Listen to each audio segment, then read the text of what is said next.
G'day guys. I'm coming on briefly because I've found something that's more appropriate for all of the USA subscribers to have a look at, given that geographically I don't live in your area. I'm not familiar with the places that I'm about to talk about. But I was watching World News Report today, and he did a video on the northern part of the Grand Canyon. Now, it sounds like to me the northern part of the Grand Canyon is almost a little bit like Antarctica. Nobody's allowed to go there. There's supposed to be a risk of falling rocks, and park rangers aren't even allowed to go there. Okay, whether that's the case or not, I don't know. But generally when things like that get locked up by the government for some reason, it's usually some sort of clandestine reason. I'm going to play about a minute of this clip. Before I do, there's a channel that looks at Google Earth and different sort of geological occurrences and things that you can see from space. And this particular gentleman is really, he's a Christian and he believes in the flood, and that's where all the fossils got created, etc., which is what I believe also. But he also believes that there were massive trees on the earth back in the days just before the flood, and he shows from satellite imagery how a lot of things that we see from above the earth could look exactly like a tree stump and then branches littered everywhere.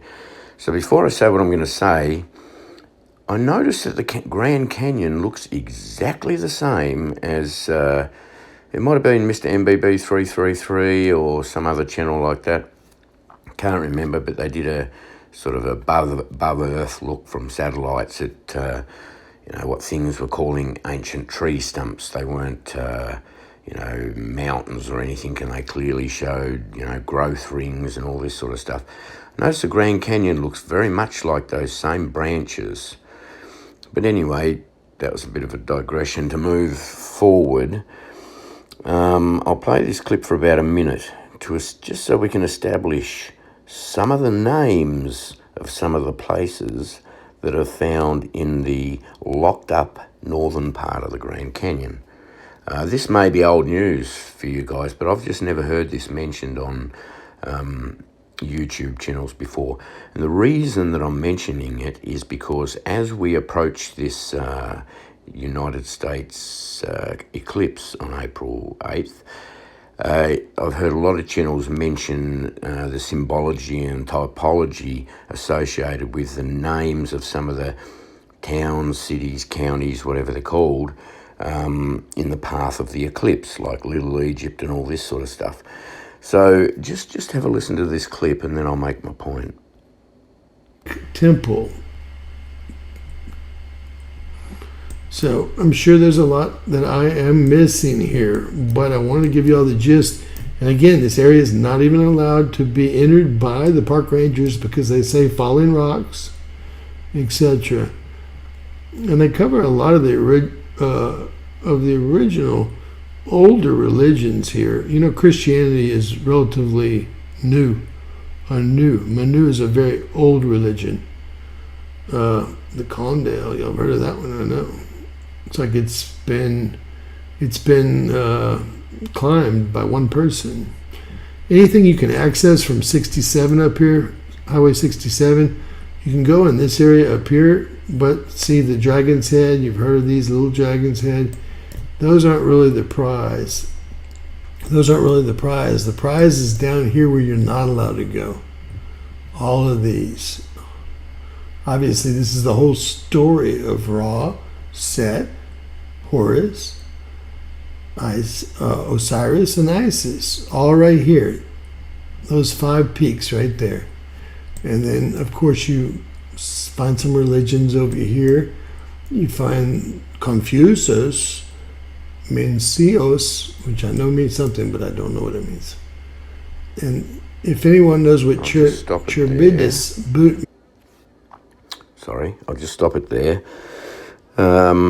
there are some of the most amazing names associated with various locations in the northern part of the Grand Canyon. I just cannot believe it.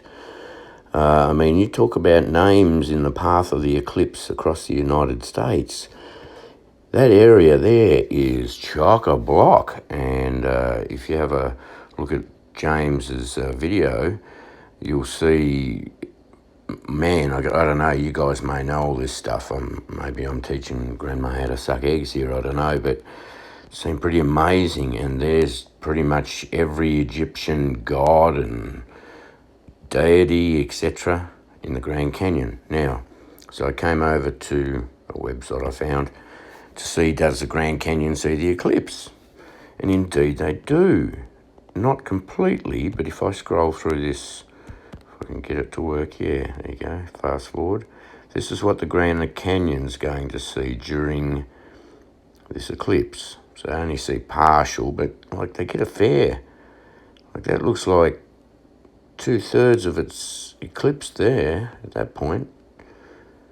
So I'd say the Grand Canyon does indeed see a good portion of the eclipse. Now, in the Grand Canyon, listen, have a read of that. Shiva, Deva, Zoroaster, there's all sorts of names of Egyptian gods, etc., etc., in that northern part of the Grand Canyon. That is amazing. So even if I go over here on Google Earth, I'm not real familiar with how to use Google Earth, so I couldn't get that close in view that James did on his video, but like if I zoom out, this is the sort of area we're looking at, where the red marker is. I'll zoom in a bit. We can see sort of where it is, but in this area here, just about every little rocky outcrop that you see is named after some sort of Egyptian god, or when I zoom in anymore it seems to just vanish. If I pull this up, it gives you some information. So that one's the Osiris temple. So you're not allowed in there because of fallen rocks. Oh, it doesn't look that dangerous to me. Somebody's obviously not too far from that locale in that photo. But my question is, for everybody who might study this sort of stuff in the USA, and it's certainly not my forte, so I'm not even going to try and do this.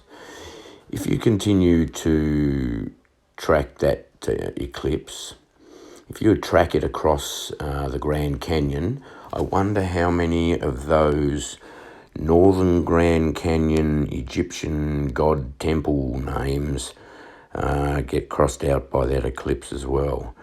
So I guess for those who are doing that research, and I'm not going to reinvent the wheel here, so anybody who's watching this video and your channel specialises in those sorts of eclipses and the cross and the aleph and the tav type stuff, I guess I'm posting the question, could you include the Grand Canyon and have a look at some of the names of the, I guess you call them the little mountain peaks, etc. there, and see if that coincides with the path of the eclipse as well, because you think there's some significant names of towns, etc. in the USA, then you need to have a look at the Grand Canyon, the northern part there, and see what they've got named up in there.